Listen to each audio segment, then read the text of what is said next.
Bueno, terminamos nuestra reunión pasada diciendo que había básicamente 3 etapas en el desarrollo espiritual de una persona. Una primera etapa es de aquellos que se encuentran de mal en peor. Es decir, lo de Dios no les interesa, van de pecado en pecado, y esa sería la etapa básica, la primera etapa. Hay una segunda etapa en el desarrollo espiritual de aquellos que se dan cuenta que están en esa situación y quieren volverse a Dios. Esa es una etapa de conversión y las personas van de mal en bien. Todo lo que nosotros hemos compartido en las reuniones anteriores se aplican a esta segunda etapa de desarrollo espiritual. Pero hay una tercera etapa de desarrollo espiritual y es la de aquellos que quieren trabajar por el Señor.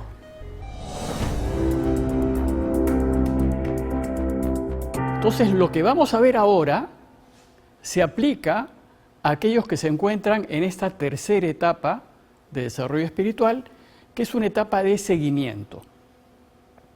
Esto nos lo dice Lucas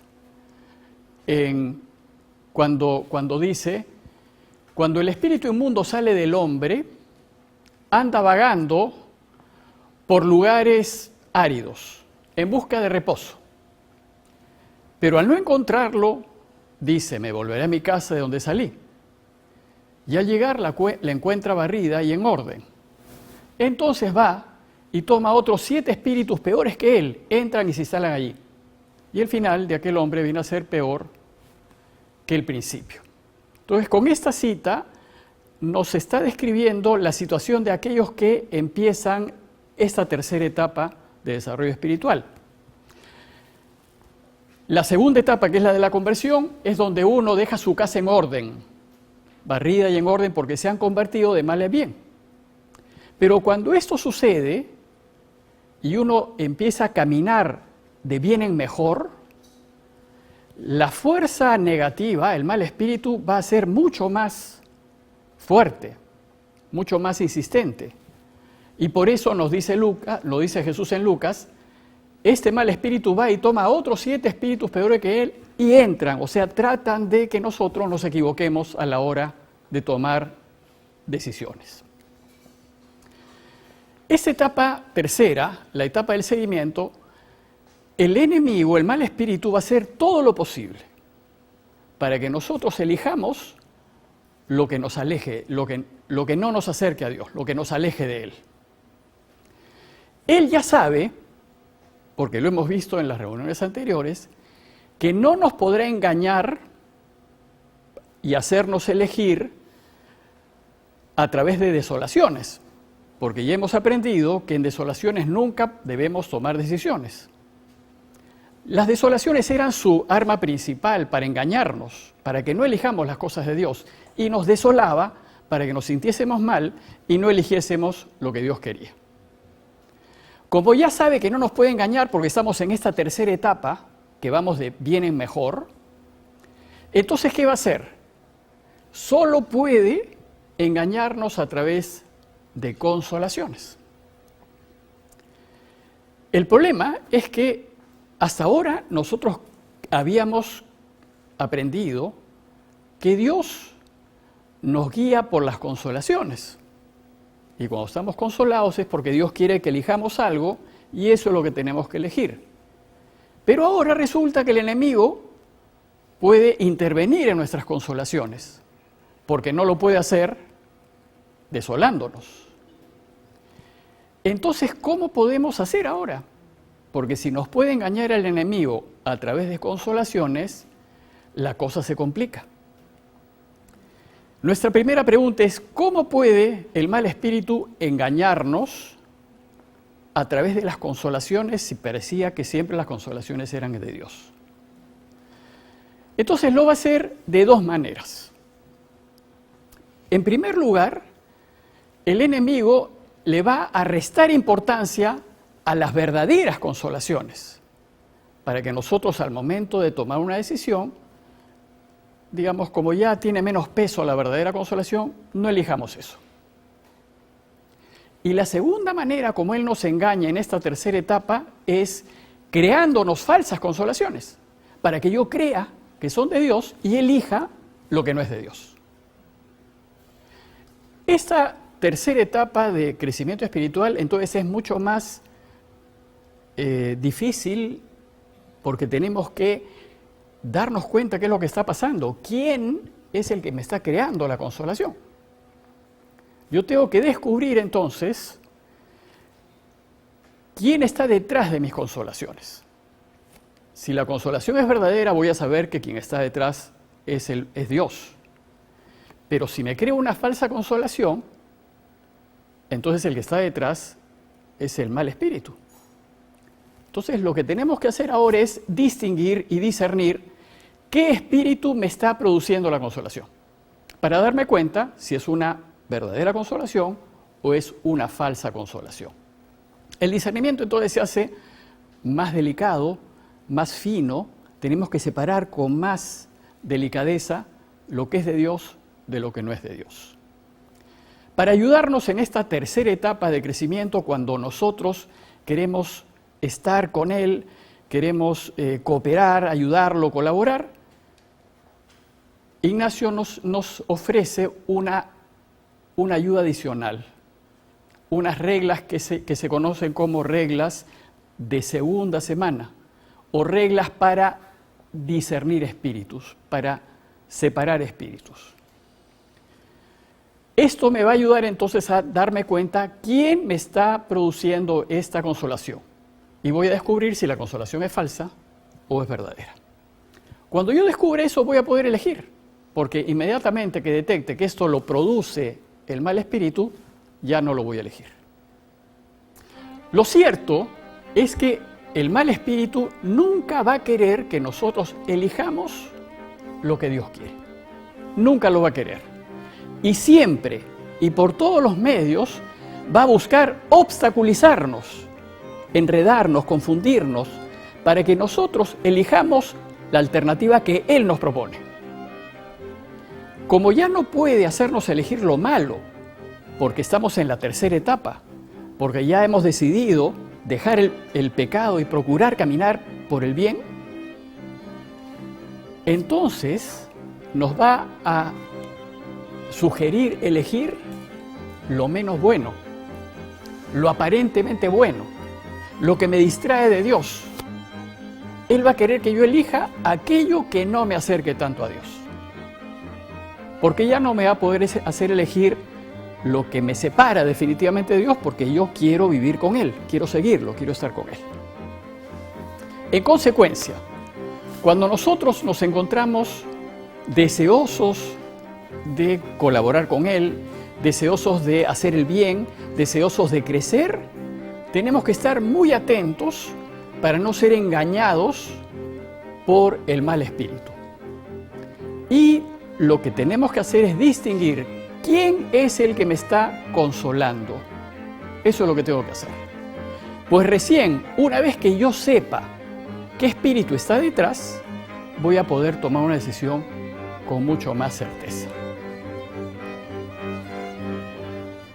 En esta etapa de seguimiento, el enemigo va a procurar engañarnos para que decidamos mal. ¿Y cómo lo hará? Nos hará creer, porque así va a funcionar, si nos observamos, nos hará creer que las verdaderas consolaciones que estoy sintiendo y que me las produce Dios, no son de Dios. Eso es lo primero que va a hacer. Para que yo, como no me doy cuenta y pienso que ya no son de Dios, pues las deje de lado y no las siga. Y segundo, nos va a mover en falsas consolaciones, para que creamos que son de Dios. Y entonces, a la hora de elegir, elija lo que me separa de Él. Entonces, lo primero que hace Ignacio para ayudarnos a distinguir es afirmar que las verdaderas consolaciones solamente son de Dios. Dios solamente puede producir en nosotros verdadera paz, verdadera alegría, verdadera tranquilidad. Solamente Él puede hacernos sentir bien, llenos pues de Él.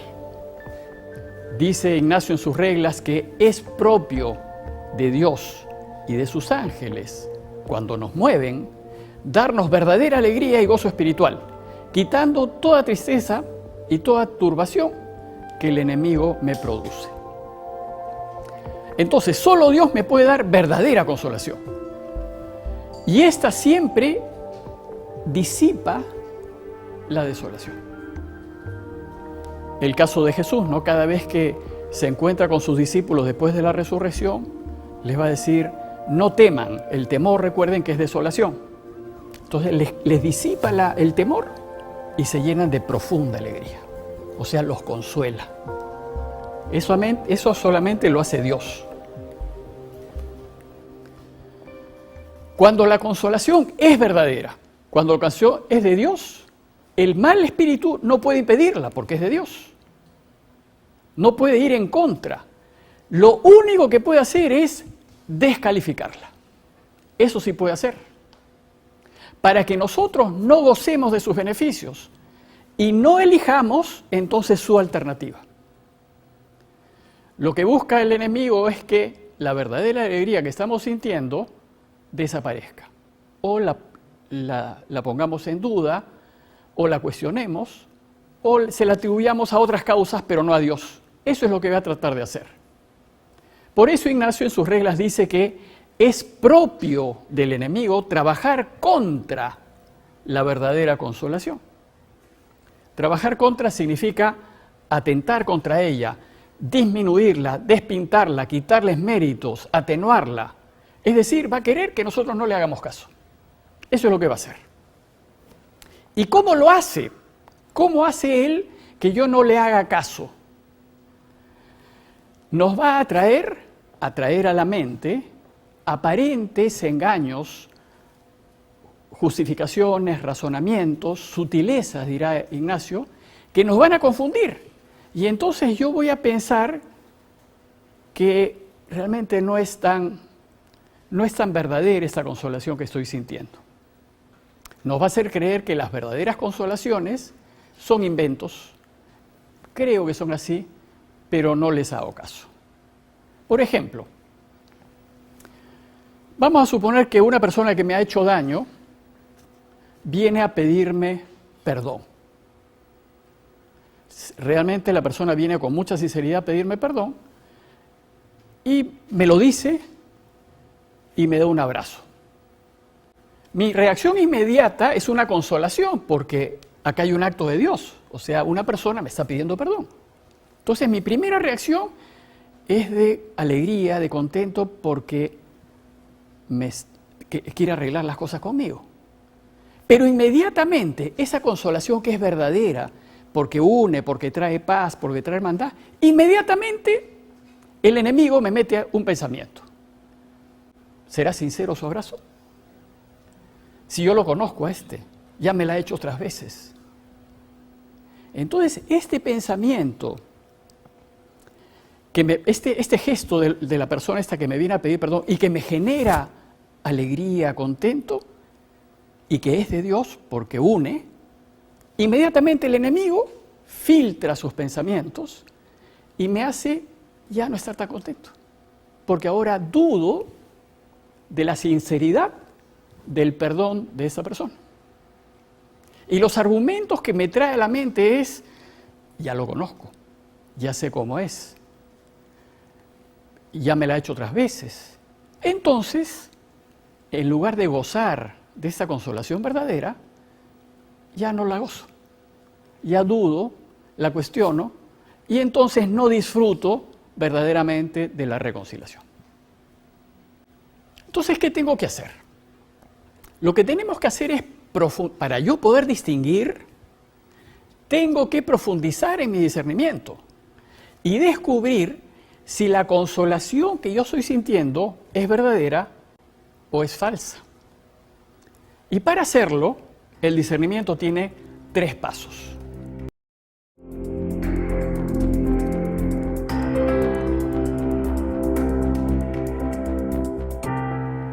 El primer paso es que yo tengo que darme cuenta quién me origina la consolación.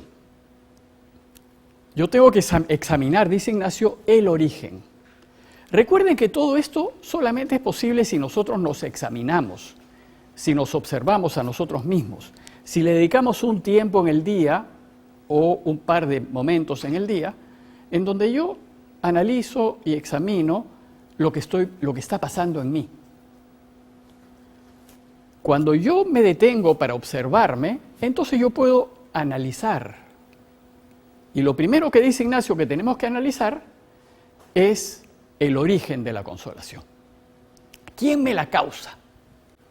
Si la consolación no tiene causa, dice Ignacio, si no tiene causa, es de Dios.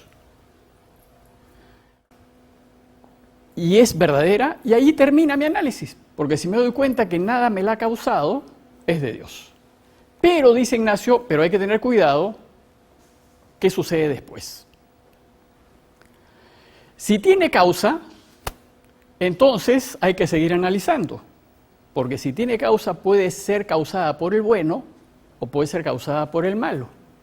Entonces necesito analizar mis pensamientos y mis sentimientos. Entonces el segundo paso es analizar los pensamientos y el tercer paso, analizar los sentimientos. Entonces 3 son los pasos del discernimiento. Primero, analizar el origen. Segundo, si tiene causa, analizar mis pensamientos. Y tercero, analizar mis sentimientos. Entonces veamos primero el origen. ¿Cómo yo me doy cuenta quién me origina la consolación?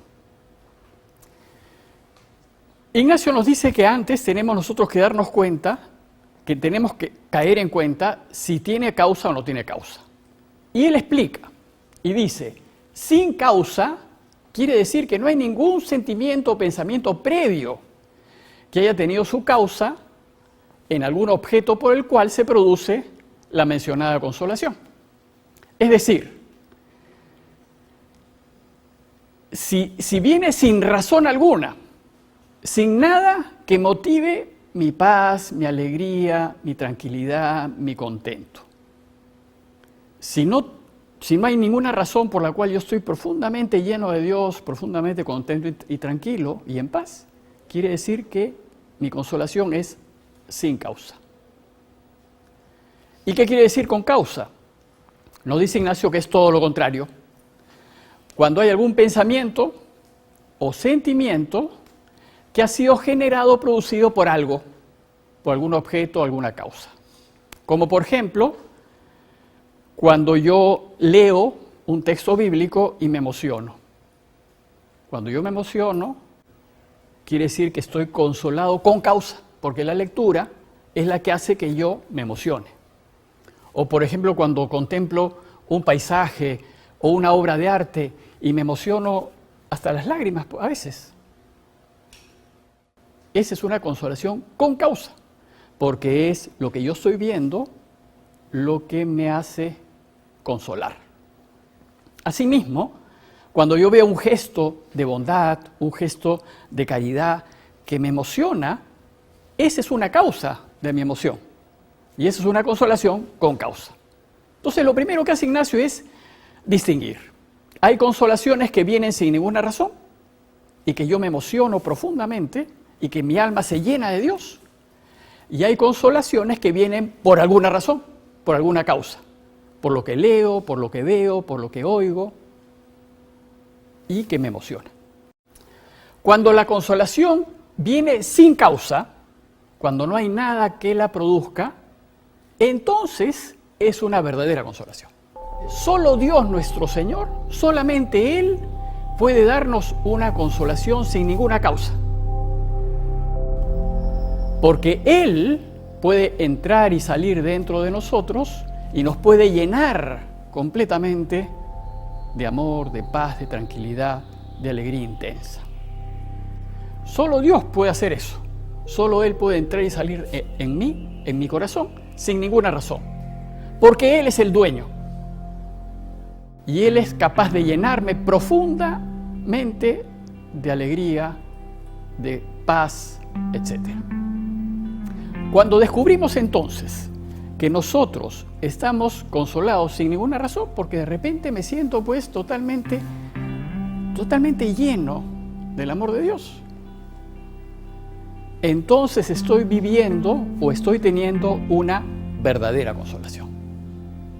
Estoy siendo movido por Dios y entonces ahí yo puedo decidir, puedo tomar una decisión porque Dios me está guiando. Dios está detrás mío. Y lo puedo hacer sin temor a equivocarme. Un ejemplo de Mateo 16. Dice el texto: llegado Jesús a la región de Cesarea de Filipo, hizo esta pregunta a sus discípulos: ¿quién dice la gente que es el Hijo del Hombre? Ellos dijeron: unos que Juan el Bautista, otros que Elías, otros que Jeremías o uno de los profetas. Y entonces Jesús les dice: ¿y ustedes? ¿Quién dicen que soy yo? En este momento Pedro se pone de pie delante de todos y declara: tú eres el Hijo, el Cristo, el Hijo de Dios vivo. Y entonces Jesús, replicando, le dijo: eres bienaventurado, Pedro, porque esto no te lo ha revelado la carne ni la sangre, sino mi Padre que está en los cielos. O sea, ¿qué pasa acá? Aquí Pedro tiene una consolación sin causa. Pues ningún motivo ha habido para que realmente Pedro exprese un aumento de fe. Y ha confesado públicamente que Jesús es el Mesías. Si ustedes recuerdan, en las primeras reuniones dijimos que uno de los modos de reconocer si estamos en consolación es que tenemos más fe, tenemos más caridad, tenemos más esperanza. Y aquí Pedro tiene más fe, porque afirma que Jesús es el Cristo, el Hijo de Dios vivo. Entonces Pedro está consolado, eso es lo que nos está diciendo el texto. Pero es una consolación que no tiene ningún motivo. Y Jesús, que es un maestro en discernimiento, se da cuenta que Pedro está siendo consolado. Y le va a decir: eres feliz, Pedro, porque lo que ahora estás diciendo viene de Dios. No te ha revelado la carne, sino mi Padre que está en los cielos. Pedro, de hecho, es alabado públicamente por Jesús. Sin embargo, hay un peligro en estas consolaciones sin causa. Hemos dicho que son solamente de Dios, pero nos dice Ignacio, pero tienen que tener mucho cuidado con el tiempo que sigue inmediatamente después. ¿Por qué? ¿Qué sucede? Dios nos ha movido el corazón porque Él quiere, pero nuestro corazón ha quedado tocado por el Señor. Inmediatamente después de eso se mete el enemigo y se aprovecha de eso que nos ha dejado la consolación.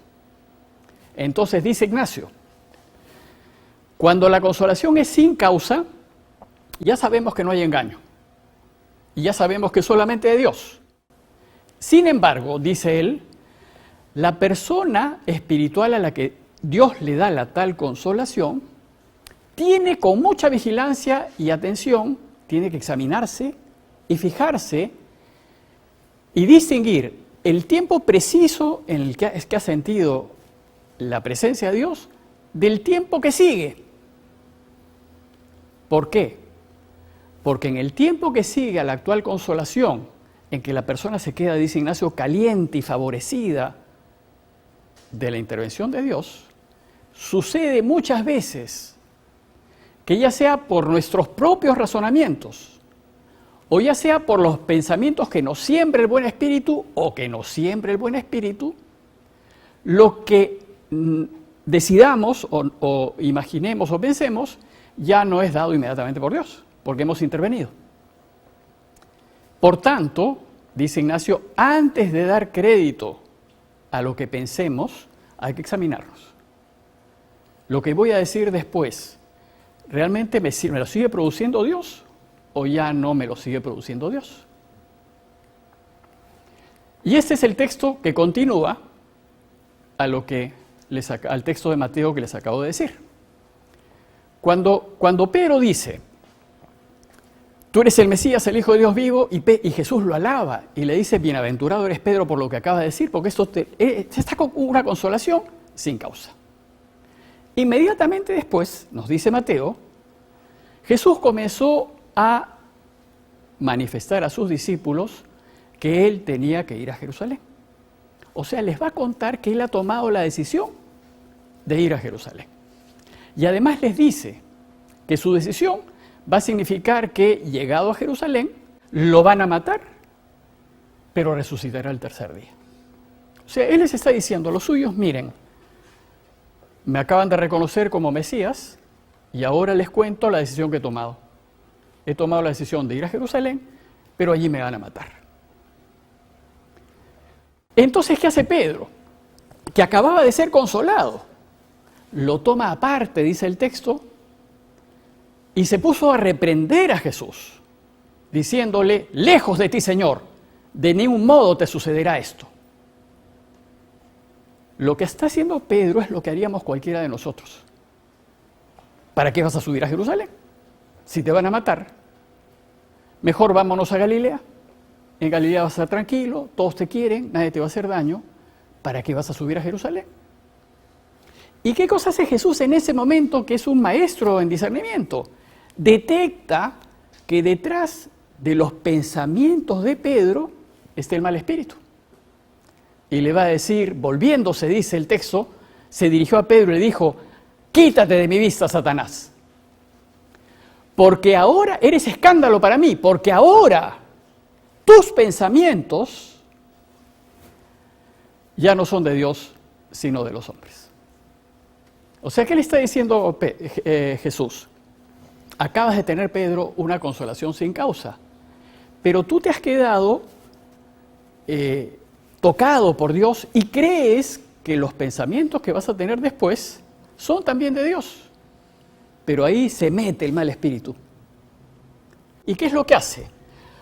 Usa a Pedro para tratar de convencer a Jesús que no suba a Jerusalén, para tratar de hacerle cambiar de decisión. Esto es bien delicado porque nosotros solemos aconsejar a otros. Y cuando nosotros aconsejamos a otros sin saber quién me está moviendo, podemos hacer que los demás cambien de decisión, de una correcta decisión, a lo que yo creo que es la mejor decisión. Entonces tenemos que tener mucho cuidado. ¿Por qué lo hace Pedro? Pedro hace esto porque después de una consolación como la que tuvo, uno se siente lleno de Dios y se ufana de que está siendo movido por Dios. O sea, se cree. Y entonces, al creerse y olvidarnos que la consolación es un regalo, entonces me siento con derecho para aconsejar a Jesús lo que tiene que hacer. Pero lo hacemos nosotros también. Y otros nos lo hacen a nosotros, desde sus puntos de vista, desde sus vidas. Y nos pueden llegar a hacer cambiar de decisión. Pero Jesús, como tenía claro lo que había decidido, y lo había decidido en consolación, se da cuenta de cómo el enemigo quiere meterse usando a sus grandes amigos para que él decida, bueno, sí, pero tienes razón, ¿para qué voy a subir? Porque me van a matar. Mejor vámonos a Galilea. Por tanto, dice Ignacio que antes de darle crédito al pensamiento que hemos tenido, hay que examinar muy bien y distinguir el tiempo preciso en donde yo soy consolado sin causa de los pensamientos que me vienen después. Porque en los pensamientos que me vienen después, entonces yo me puedo equivocar.